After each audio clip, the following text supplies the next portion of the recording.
Hello everyone, good morning. एक बार फिर से आप सभी का क्रेजी जी के ट्रिक के डेली करंट अफेयर की सीरीज में स्वागत है। शुरू करेंगे हमारे सेशन को। 27 जनवरी के सभी इंपॉर्टेंट क्वेश्चन को यहां पर हम डिटेल में डिस्कस करेंगे। एक एक फैक्ट, एक एक क्वेश्चन को आराम से सुनिए, इंटरेस्टिंग है। पीडीएफ और मॉक टेस्ट आपको एप्लीकेशन पर मिल जाएगा, तो क्रेजी जी के ट्रिक एप्लीकेशन को आप चेकआउट कीजिए। आइए सबसे पहला क्वेश्चन देख लेते हैं 27 जनवरी का। वर्ष 2026 में कितने व्यक्तियों को पद्म भूषण से सम्मानित किया गया है? देखिए, सेंट्रल गवर्नमेंट ने 2026 के लिए पद्म अवार्ड अनाउंस किए हैं और इस बार 131 पद्म अवार्ड दिए गए। आपको पता होना चाहिए 3 प्रकार के पद्म अवार्ड दिए जाते हैं। सबसे बड़ा है पद्म विभूषण, फिर उससे छोटा है पद्म भूषण और सबसे छोटा है पद्मश्री। यहां पर बात की जा रही है पद्म भूषण की। तो 131 पद्म अवार्ड में से 13 लोगों को पद्म भूषण से सम्मानित किया गया है। आंसर हो जाएगा आंसर बी। इसका स्पेसिफिक वीडियो आपको क्रेजी जी के ट्रिक के यूट्यूब प्लेटफॉर्म पर मिल जाएगा। सारे पद्म अवार्ड वहां पर बताए गए हैं, उस सेशन को भी देख लीजिएगा और उसके डिस्क्रिप्शन में लिंक दी गई है पीडीएफ की, पद्म अवार्ड की पीडीएफ ले लीजिएगा। तो आपके जो पद्म अवार्ड से क्वेश्चन एग्जाम में आते हैं ना, सारे डाउट वहां पर क्लियर हो जाएंगे। यहां पर मैं आपको बता देता हूं सारे पद्म अवार्ड के बारे में। तो 131 पद्म अवार्ड दिए गए, ठीक है, टोटल। इनमें से 5 लोगों को दिए गए पद्म विभूषण, सबसे बड़ा अवार्ड। 13 लोगों को दिए गए पद्म भूषण, जो कि हमारा आंसर था, और 113 लोगों को दिए गए पद्मश्री। अगर यहां पर भी हम क्लासिफिकेशन देखें तो 19 महिलाओं को दिए गए हैं पद्म अवार्ड, 6 फॉरेनर और एनआरआईज को दिए गए पद्म अवार्ड, और इसके अलावा 16 लोगों को मरणोपरांत पद्म अवार्ड से सम्मानित किया गया है। यह पूछ लिया जाता है तो यहां पर इसे नोट कीजिएगा। देखिए, मैं आपको सारे पद्म विभूषण बता देता हूं, पद्म भूषण सारे बता देता हूं, लेकिन पद्मश्री जो मेन है वो मैं आपको बता देता हूं, क्योंकि पूरे 113 मैं आपको नहीं बता पाऊंगा, टाइम कम है यहां पर हमारे पास। तो मेन जो है वो मैं आपको बता देता हूं। पद्म अवार्ड का वीडियो देख लीजिएगा क्रेजी जी के ट्रिक के यूट्यूब प्लेटफॉर्म पर, उसके डिस्क्रिप्शन में जो लिंक है ना पीडीएफ की, वहां पर ये आपको सारे दिए गए, तो उसको देख लीजिएगा। चलिए, पहले हम देख लेते हैं पद्म विभूषण। 5 लोगों को दिए गए। सबसे पहले हैं धर्मेंद्र, एक्टर, लास्ट ईयर ही इनका निधन हुआ है। पद्म विभूषण के पहले धर्मेंद्र को पद्म भूषण 2012 में दिया जा चुका है, और इसके अलावा भी काफी अदर अवार्ड भी धर्मेंद्र को दिए जा चुके हैं। इनके अलावा के थॉमस की बात करें, पब्लिक अफेयर्स के लिए इनको दिया गया पद्म विभूषण। सुप्रीम कोर्ट के फॉर्मर जज हैं। पद्म भूषण इनको 2007 में दिया जा चुका है और अब दिया गया पद्म विभूषण।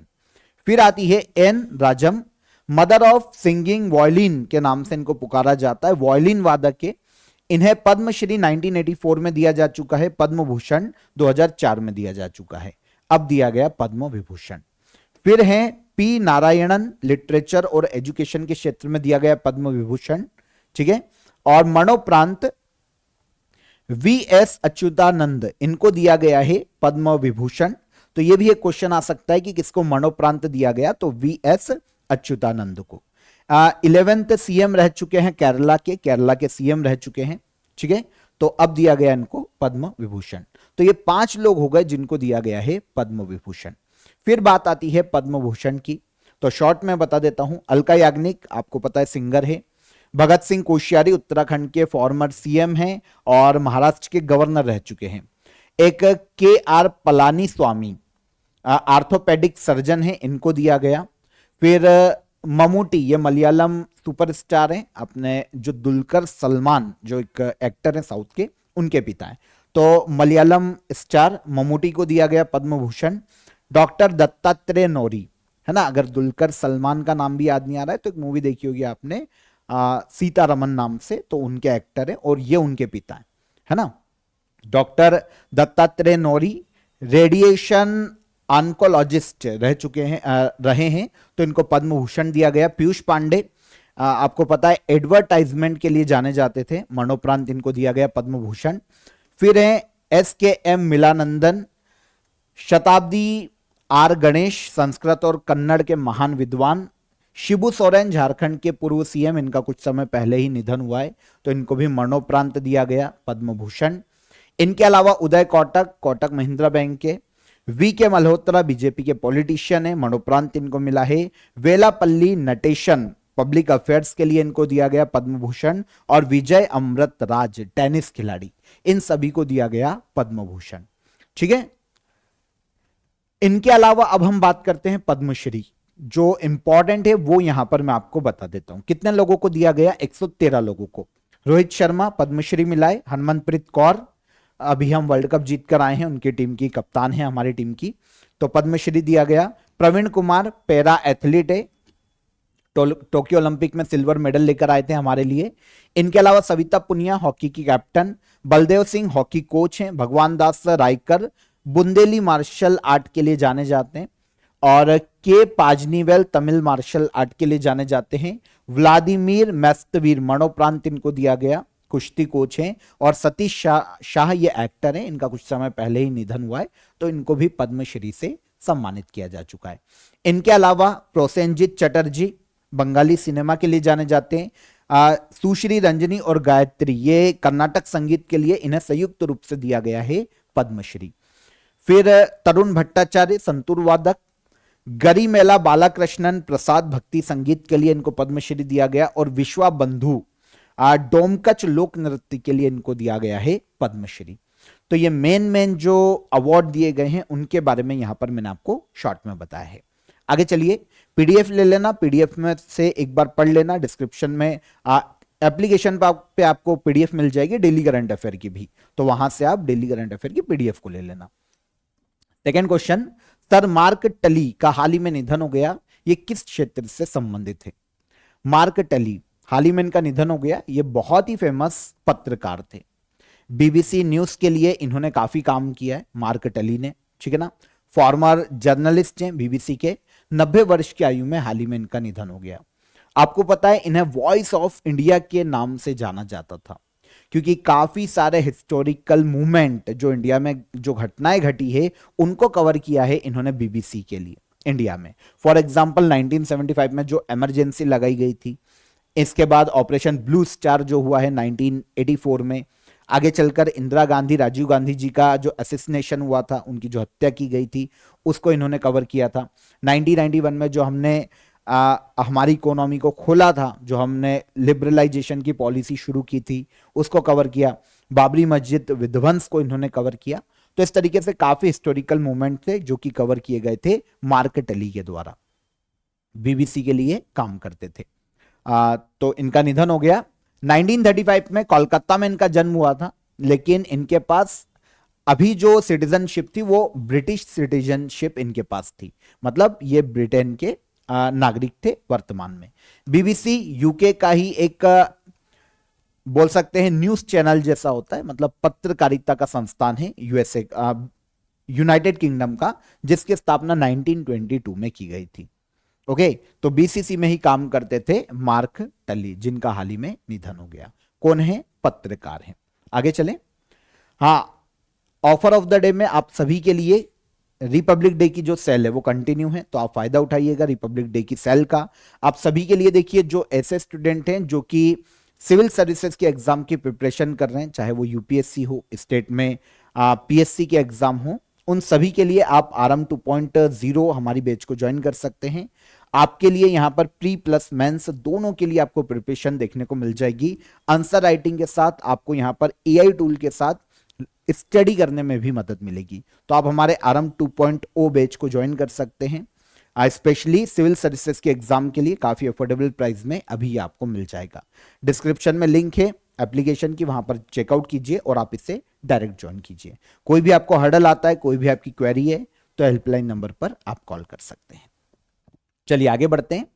26 जनवरी 2026 को 77th रिपब्लिक डे परेड में भारतीय सेना ने पहली बार किस नई युद्ध आधारित फॉर्मेशन का प्रदर्शन किया है?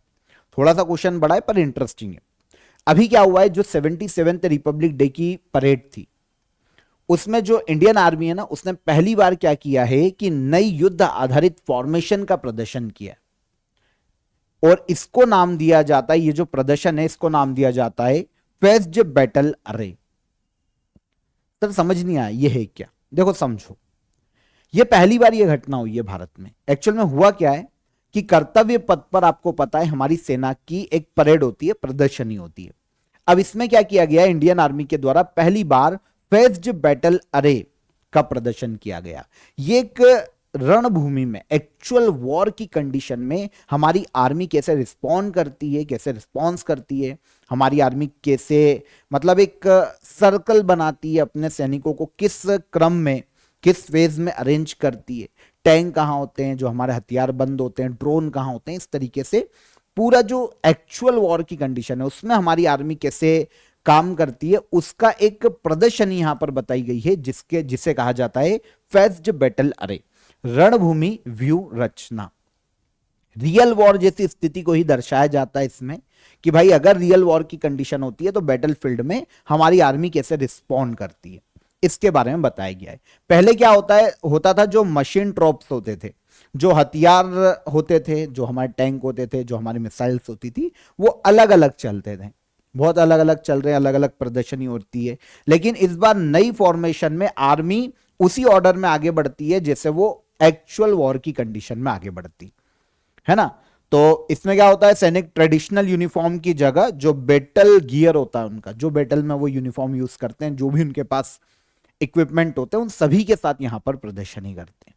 आई होप समझ पाए होंगे कि फेज्ड बैटल अरे क्या है।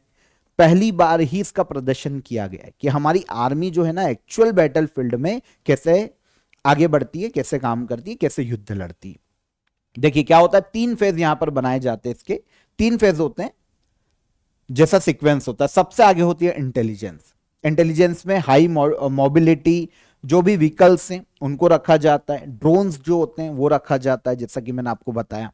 सेकेंड फेज में जब आते हैं तो फिर अटैक की कंडीशन होती है, मेन स्ट्राइकिंग फोर्स होती है T-90 भीष्मा जो हमारे पास है, अर्जुन मेन बैटल टैंक जो है हमारे, वो होते हैं सेकेंड फेज में। उसके बाद थर्ड फेज में होते हैं जो फायर सपोर्ट होता है, जो हमारे लॉन्ग रेंज में हमला करने के लिए और जो एयर डिफेंस होता है उनको रखा जाता है थर्ड फेज में। आर्टिलरी सिस्टम, आकाश मिसाइल सिस्टम, ब्रह्मोस मिसाइल, ये सब पीछे होते हैं थर्ड फेज में। तो इस तरीके से ये एक्चुअल हमारी बैटल फील्ड के समय जो आर्मी रिस्पॉन्स करती है, कैसे आगे बढ़ती है, उनके बारे में यहां पर बताया गया है। ऑब्जेक्टिव क्या है इसे आयोजित किए जाने का, रियल टाइम प्लानिंग हमारी सेना की कैसी होती है ये नागरिकों को बताना, ठीक है। सेनाओं के बीच में जो कोऑर्डिनेशन है वो कैसा होता है, इंटीग्रेशन कैसा होता है, इसके बारे में हमारी जनता को बताना इसे आयोजित किए जाने का मुख्य उद्देश्य था। तो पहली बार जो 77th रिपब्लिक डे है उसमें पहली बार फेज्ड बैटल अरे का प्रदर्शन किया गया है। तो आई होप अब आप समझ पाए होंगे, कभी आप अगर एग्जाम में ये वर्ड देखोगे तो इजीली डिटेक्ट कर पाओगे कि ये है क्या, है ना, किससे रिलेटेड है। रिपब्लिक डे 2026 पर किस अंतरिक्ष यात्री को देश के सर्वोच्च शांतिकालीन वीरता पुरस्कार अशोक चक्र से सम्मानित किया गया है। यहां पर एक इंपॉर्टेंट फैक्ट आपको क्वेश्चन में मिलता है, सर्वोच्च शांतिकालीन वीरता पुरस्कार कौन सा है। Okay, highest peace time gallantry award कौन सा है, तो यह है अशोक चक्र, शांति काल में वीरता के लिए दिया जाता है। और यह दिया गया है भारत के एक एस्ट्रोनॉट शुभांशु शुक्ला को रिपब्लिक डे 2026 में। शुभांशु शुक्ला भारत के दूसरे एस्ट्रोनॉट है जिन्हें अशोक चक्र दिया गया है। तो भारत की प्रेसिडेंट द्रौपदी मुर्मू ने, इंडियन एयरफोर्स के अधिकारी और अब एस्ट्रोनॉट भी हैं ग्रुप कैप्टन शुभांशु शुक्ला, इनको अशोक चक्र से सम्मानित किया। और अशोक चक्र पाने वाले ये दूसरे इंडियन एस्ट्रोनॉट है। अभी last year international space station गए थे ये, आपको पता होगा, एक्सियोम 4 मिशन के माध्यम से जून 2025 में अंतरिक्ष में जाने वाले दूसरे इंडियन और इंटरनेशनल स्पेस स्टेशन पर जाने वाले पहले भारतीय, सही है। तो स्पेस एक्स ड्रैगन स्पेसक्राफ्ट के पायलट थे ये। एक्सियोम मिशन 4 जो था, एक्सियोम 4 मिशन, उसमें ये गए थे इंटरनेशनल स्पेस स्टेशन में। और सेकेंड इंडियन एस्ट्रोनॉट बने हैं जिन्हें राकेश शर्मा के बाद अशोक चक्र से सम्मानित किया गया है। राकेश शर्मा जो 1984 में अंतरिक्ष में गए थे, उन्हें 1984 में अशोक चक्र दिया गया था। और अब दूसरे एस्ट्रोनॉट बने हैं शुभांशु शुक्ला। तो अशोक चक्र की शुरुआत की गई थी 1952 में, पहले दूसरे नाम से जाना जाता था, आगे चलकर इसका नाम किया गया अशोक चक्र। पीस टाइम में दिया जाने वाला सबसे बड़ा गैलेंट्री अवार्ड, वीरता पुरस्कार। पीस टाइम मतलब जब वॉर की कंडीशन नहीं है और उस समय में अगर किसी ने किसी अन्य क्षेत्रों में वीरता दिखाई हो तो यह है peace time gallantry award, highest. यहां पर 3 दिए जाते हैं शांति काल में। अब उनका क्रम कमेंट में आंसर कर देना कि क्रम क्या है। सबसे बड़ा तो मैंने आपको बता दिया, बाकी 2 का क्रम भी बता देना। शुभांशु शुक्ला लखनऊ यूपी से आते हैं। एक्सियोम 4 मिशन में भारत के इंटरनेशनल स्पेस स्टेशन में जाने वाले पहले इंडियन बने थे। अभिनेत्री शारदा को वर्ष 2024 के जेसी डेनियल अवार्ड से सम्मानित किया गया है। जेसी डेनियल अवार्ड किस राज्य सरकार के द्वारा दिया जाता है? तो एक मलयालम अभिनेत्री है शारदा, इनको हाल ही में जेसी डेनियल अवार्ड दिया गया। अब मलयालम अभिनेत्री है तो मलयालम भाषा कहां की है? केरला की है। तो केरला गवर्नमेंट जेसी डेनियल अवार्ड देती है। जेसी डेनियल मलयालम सिनेमा के जनक माने जाते हैं, उनके नाम पर यह अवार्ड केरला गवर्नमेंट देती है। अब यहां पर एक्ट्रेस शारदा की बात करें ना, तो इनका जन्म आंध्र प्रदेश का है। ये शुरुआत इन्होंने तेलुगु मूवी से की थी, लेकिन बाद में ये शिफ्ट हो गई मलयालम इंडस्ट्री में, और मलयालम इंडस्ट्री में काफी सारी मूवीज में इन्होंने काम किया। तो हम मलयालम एक्ट्रेस बोल रहे हैं शारदा, क्योंकि अधिकतर मूवी इनकी मलयालम में। तो केरला गवर्नमेंट के द्वारा मलयालम सिनेमा में लाइफ टाइम कंट्रीब्यूशन के लिए, एक और चीज कि डेनियल अवार्ड जो है ना लाइफ टाइम कंट्रीब्यूशन के लिए दिया जाता है मलयालम सिनेमा में। अब जो शारदा है एक्ट्रेस, ये 32वीं फिल्म हस्ती है जिनको जेसी डेनियल अवार्ड दिया गया। शारदा को 3 नेशनल अवार्ड भी दिए जा चुके हैं सेंट्रल गवर्नमेंट के द्वारा, उनमें से 2 तो मलयालम सिनेमा के लिए ही उनको मिले थे, और अब जेसी डेनियल अवार्ड भी मिल गया। जेसी डेनियल अवार्ड की शुरुआत केरला गवर्नमेंट ने 1992 में की थी। 5 लाख रुपए की प्राइज मनी इस अवार्ड के तहत दी जाती है। ठीक है, केरला गवर्नमेंट का मलयालम सिनेमा के क्षेत्र में दिया जाने वाला सर्वोच्च सम्मान है। लाइफ टाइम अचीवमेंट के लिए ही दिया जाता है मलयालम सिनेमा में। ओके, आगे 24 जनवरी को कौन सा राज्य अपना स्थापना दिवस मनाता है? 24 जनवरी को अपना स्थापना दिवस मनाता है उत्तर प्रदेश राज्य। यूपी का स्थापना दिवस मनाया जाता है 24 जनवरी को, क्योंकि यूपी राज्य की स्थापना 24 जनवरी 1950 को हुई थी। ऑफिशियल फॉर्मेशन हुआ था पहली बार 1950 मतलब 1950 में स्थापित हुआ था। 1902 में ब्रिटिश रूल के दौरान जो यूपी आज हम देख रहे हैं वो United province of Agra and Awadh के नाम से जाना जाता था। आजादी के बाद 1950 में पहली बार इसका नाम बदलकर यूपी किया गया, और फिर फाइनली सन 2000 में यूपी से जो उसका उत्तरी पहाड़ी क्षेत्र है वो अलग करके उत्तराखंड राज्य बना। जो पहले उत्तरांचल के नाम से जाना जाता था, ये उत्तराखंड राज्य। तो यूपी के अलग अलग हमें स्वरूप देखने को मिले, पर इसकी शुरुआत 1950 से हुई है। इसलिए 24 जनवरी को हर साल यूपी अपना फाउंडेशन डे मनाता है। इस बार 2026 में 77वां फाउंडेशन डे है यूपी का, जो वो सेलिब्रेट कर रहा है। ओके, यूपी डे मनाए जाने की शुरुआत 1989 में की गई थी, तो 1989 से यह हर साल मनाया जा रहा है। उत्तर प्रदेश कैपिटल है लखनऊ। आनंदीबेन पटेल यहाँ की गवर्नर के पद पर हैं। योगी आदित्यनाथ यहाँ के सीएम है, आप सभी को पता होगा, फेमस है काफी। यूपी के विधानसभा में सीटें हैं, विधानसभा सीटों की बात करें तो 403 सीटें, जबकि हम विधान परिषद की बात करते हैं तो यूपी में 100 विधान परिषद की सीटें हैं। राज्यसभा की 31 सीटें हैं यूपी में, और लोकसभा की 80 सीटें, सबसे ज्यादा इंडिया में। 24 जनवरी को यूपी के फाउंडेशन डे के अलावा एक और डे मैंने आपको बताया था, कर्पूरी ठाकुर की जयंती भी मनाई जाती है। कब? 24 जनवरी को। तो बिहार के 11वें सीएम रहे हैं कर्पूरी ठाकुर, इनकी जयंती भी 24 जनवरी को मनाई जाती है। इनके बारे में तो हमने डिस्कस किया था अलग से। इंटरनेशनल कस्टम डे किस तारीख को मनाया जाता है? इंटरनेशनल कस्टम डे हर साल मनाया जाता है 26 जनवरी को।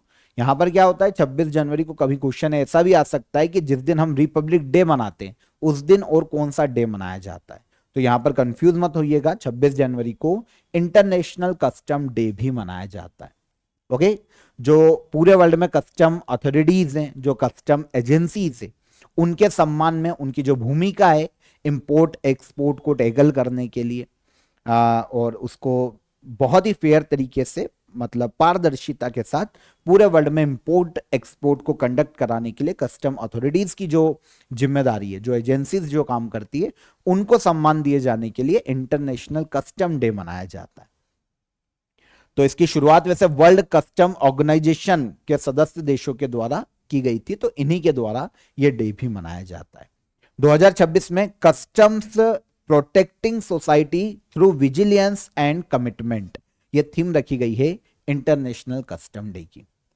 26 जनवरी को मनाया जाता है। ठीक है, अब यहां पर अगर हम वर्ल्ड कस्टम ऑर्गेनाइजेशन की बात करते हैं, जिसके सदस्य देश इस डे को मनाते हैं, तो वर्ल्ड कस्टम ऑर्गेनाइजेशन 1952 में बना था, लेकिन तब ये एक अलग नाम से जाना जाता था, कस्टम कॉर्पोरेशन काउंसिल।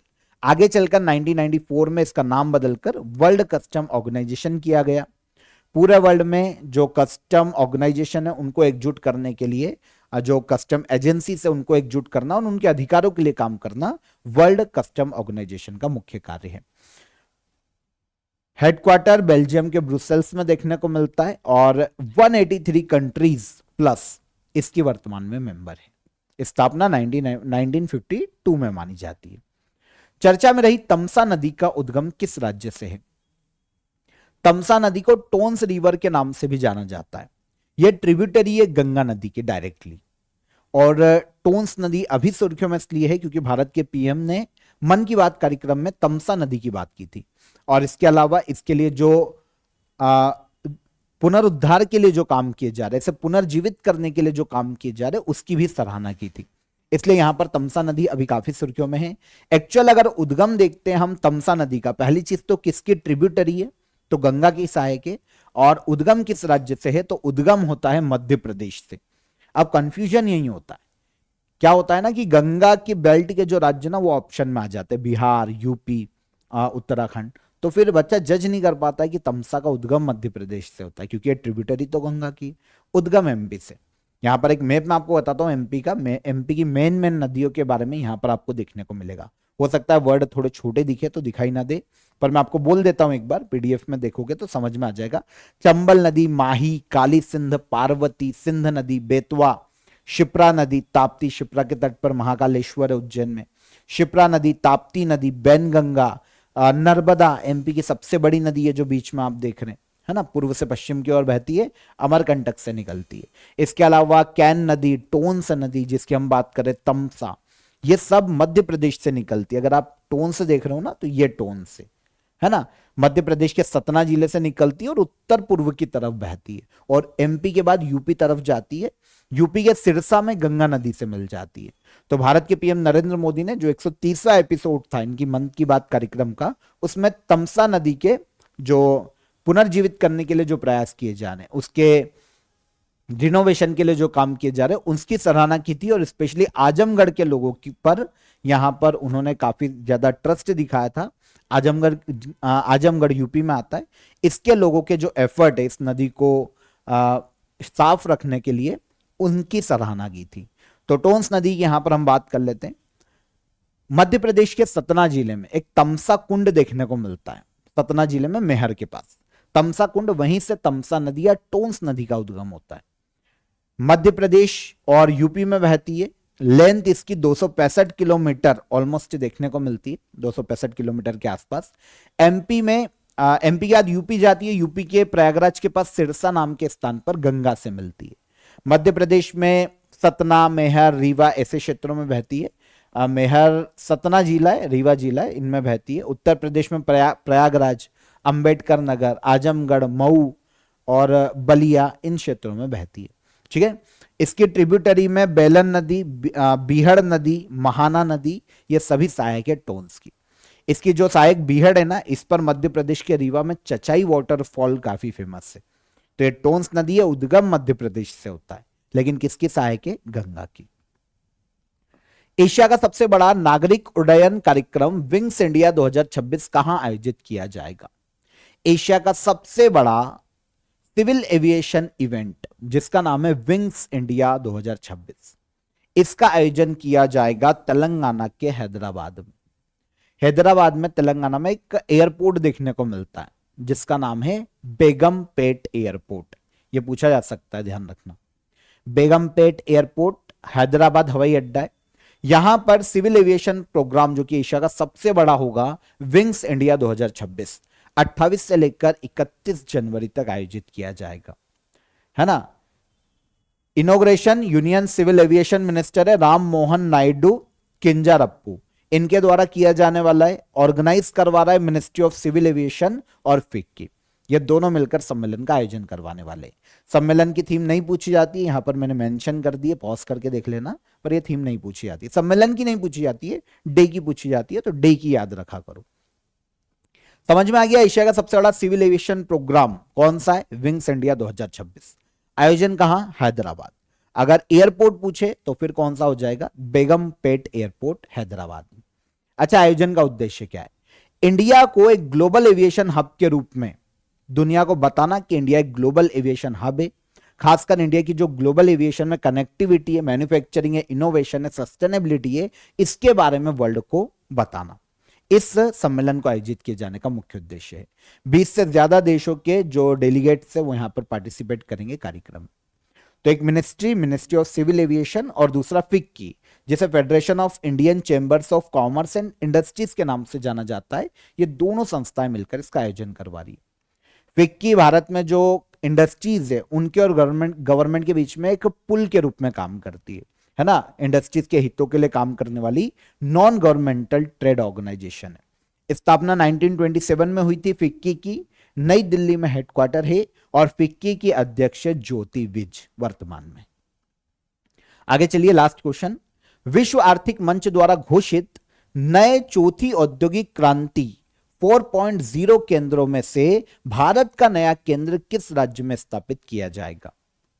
देखिए, जो वर्ल्ड इकोनॉमिक फोरम है उसके द्वारा एक पॉलिसी घोषित की गई थी काफी पहले, जिसे कहा जाता है फोर्थ इंडस्ट्रियल रिवॉल्यूशन 4.0। ओके, इसके तहत अलग अलग केंद्र अलग अलग देशों में अलग अलग शहरों में स्थापित किए जाते। रिसेंटली वर्ल्ड इकोनॉमिक फोरम ने घोषित किया है कि इस रिवॉल्यूशन के तहत वो 5 नए केंद्र स्थापित करेगा वर्ल्ड में। इनमें से एक स्थापित होगा भारत के आंध्र प्रदेश राज्य में, और यह इंडिया का तीसरा ऐसा केंद्र होगा। है क्या? समझो, वर्ल्ड इकोनॉमिक फोरम ने ग्लोबल लेवल पर 5 नए फोर्थ इंडस्ट्रियल रिवॉल्यूशन 4.0 सेंटर की घोषणा की। कितने? 5 नए, इस पॉलिसी के या रिवॉल्यूशन के तहत। इनमें से एक केंद्र इंडिया के आंध्र प्रदेश में बनेगा, आंध्र प्रदेश में स्थापित किया जाएगा। इंडिया का यह तीसरा बनेगा जब भी यह स्थापित होगा। पहले से 2 ऐसे केंद्र हैं इंडिया में, एक महाराष्ट्र में और एक तेलंगाना में। केंद्रों का उद्देश्य क्या है, क्यों बनाए जाते हैं?